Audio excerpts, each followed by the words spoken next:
अवनी ध्रुव राजन वंश दहन अनप वर्ग वीर्ज। श्री कृष्ण का तेज, बल, उनका शरीर, उनका जो कुछ भी है अनप वर्ग, कभी क्षीण नहीं होता है, कभी क्षीण नहीं होता है। सदा बल, सौंदर्य, स्मृति, ज्ञान सब कुछ एक रस बना रहता है, अनादिकाल से है और अनंत काल तक रहेगा। जिसकी शक्ति कभी व्यय न हो, कम न हो, जिसकी सुंदरता, जिसका ज्ञान, जिसका प्रभाव सब कुछ अक्षीण हो, अस्थिर बना रहे, उसको अनपवर्ग वीर्ज कहते हैं।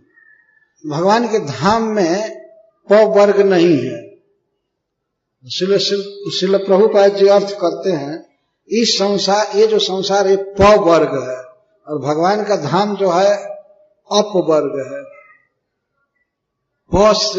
अप वर्ग, प वर्ग का अर्थ है जैसे क वर्ग है, च वर्ग, त वर्ग, ऐसे प वर्ग है। क वर्ग, क वर्ग के बाद कौन है? च वर्ग, च वर्ग के बाद है ट वर्ग और त वर्ग प वर्ग। तो प वर्ग वहां नहीं है भगवान के धाम में, भगवान अपवर्ग है, अपवर्ग। तो ऐसे अपवर्ग का अर्थ होता है मुक्ति, दुखों से मुक्ति। लेकिन प वर्ग का क्या मतलब है? प, फ, ब, भ और म। तो आचार्य टीका लिखते हुए कहते हैं, प का अर्थ है परिश्रम और फ का अर्थ है फेन, फेन, और ब का अर्थ है व्यर्थ, भ का अर्थ है भय और म का अर्थ है मृत्यु। ये संसार इन 5 दुखों से भरा हुआ है। यहां पर अथक परिश्रम करना पड़ता है, किसी को परिश्रम करना पड़ेगा इस संसार में। भगवान के धाम में कोई परिश्रम नहीं इस तरह का है। वहां शरीर ही बिल्कुल दिव्य है, इस प्रकृति बिल्कुल सुखद है, पर यहां परिश्रम है। किसी को भी अपनी जीविका के लिए या और सफलता के लिए कठिन प्रयास करना पड़ता है, बहुत मेहनत करना पड़ता है। कोई कितना भी व्यक्ति बड़ा हो, उसको परिश्रम करना पड़ता है। हम लोग ने देखा है, जब वोट का समय आता है चुनाव का, तो कोई नेता जो चुनाव में खड़ा है वो यहाँ भी भाषण करता है, तुरंत वहां भी जाकर भाषण करता है। कभी कभी लोग हेलीकॉप्टर से यहाँ भी जनता को संबोधित करते हैं और वहां से बिना खाए पिए फिर भागते हैं, वहां भी वोट का समय आ गया है। इतना परिश्रम करना पड़ता है। श्रील प्रभुपाद जी उदाहरण देते हैं कि सिंह एक बहुत बलवान जानवर है इस पृथ्वी पर, लेकिन उसे अपना भोजन जुटाने में बहुत परिश्रम करना पड़ता है। जो अपने मांद से, कंदरा से निकलता है, तो सियार आदि जानवर ऐसे हैं जो हुआ हुआ कहकर सीटी बजा देते हैं, वो बता देते हैं कि वो निकला है, तो सारे पशु सावधान हो जाते हैं। तो उसको अपना शिकार मिलता नहीं है जल्दी। कभी कभी 6-7 दिन के बाद, 4-5 दिन के बाद कोई पशु मिलता है तो उसको मारता है, पूरा खा नहीं पाता है, तो उसके बचे हुए शरीर को किसी झाड़ी पर रख देता है, झाड़ी पर रख देता है, क्योंकि वहां पर कोई सियार या दूसरे हिंसक जीव नहीं पहुंच पाते। झाड़ी पर रख देता है और बीच बीच में भूख लगती है तो खाता है, और कई दिन उसे उपवास करना पड़ता है। हाथी को उपवास नहीं करना पड़ता है। जो शाकाहारी जीव है वो खा लेते हैं आराम से, लेकिन जो मांसाहारी है उनको मरना पड़ता है। ये सिंह मांसाहारी है, उसको सब समय मांस नहीं मिलता है। संस्कृत में कहावत है कि उद्यमेन हि सिद्ध्यन्ति कार्याणि न मनोरथै न हि सुप्तस्य सिंहस्य प्रविशन्ति मुखे मृगा। काम करना पड़ता है इस संसार में, काम करना पड़ता है, तब जाकर भोजन मिलता है। सिंह इतना बलवान जानवर है, लेकिन वो ऐसा नहीं है कि वो बेचारा सोया रहता है और अन्य पशु क्यू लाइन में खड़े होकर उसके मुख में जाते रहते हैं, ऐसा नहीं है। उसे अपना शिकार ढूंढना पड़ता है। सिंह बलवान जानवर है, लेकिन ऑर्डर नहीं कर सकता कि मैं जंगल का राजा हूं और पशु तुम लोग बारी बारी से 1-1 दिन या 2-2 दिन के बाद मेरे मुख में आया करो। नहीं सुप्तस सिंह से प्रविशन्ति मुखे मृगा। सोए हुए मुख सिंह के मुख में कोई पशु अपने आप नहीं समाता, उसको खोजना पड़ता है। इस संसार में बहुत परिश्रम है।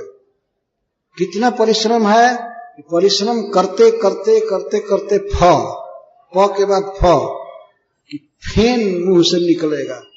जैसे घोड़ा या बैल बहुत परिश्रम करते हैं, भैंसा, तो उनके मुख से फेन निकलता है। तो गाज फेंकना पड़ेगा इस संसार में, इतना परिश्रम कि फेनिल हो जाएगा व्यक्ति। बहुत परिश्रम। और इसका फल क्या होगा? मैंने व्यर्थ, इसका कोई सुख नहीं मिलेगा। परिश्रम करो, मरो, फेन फेंको, गाज फेंको, लेकिन व्यर्थ, कोई लाभ नहीं, कोई सुख नहीं। और इसके साथ ही साथ भय बना रहता है। इस संसार में सर्वत्र भय बना रहता है। बड़े बड़े लोगों को भय रहता है, हमें कोई मार न दे, हमारा कोई धन न ले ले। आप पक्षी को चारा डालिए, वो खाता है, तुरंत ऐसे कीजिए भाग जाता है, उसको डर है। ये संसार भय से बना हुआ है, सर्वत्र भय है। चाहे वो राष्ट्रपति हो, चाहे प्राइम मिनिस्टर हो, सबके अंग रक्षक है, बॉडी गार्ड है। क्यों? हम भय है, भय बना हुआ है। पर वैकुंठ में कोई भय नहीं है, कुछ भी नहीं। वहां ये सब भय, परिश्रम, फेन कुछ भी नहीं है।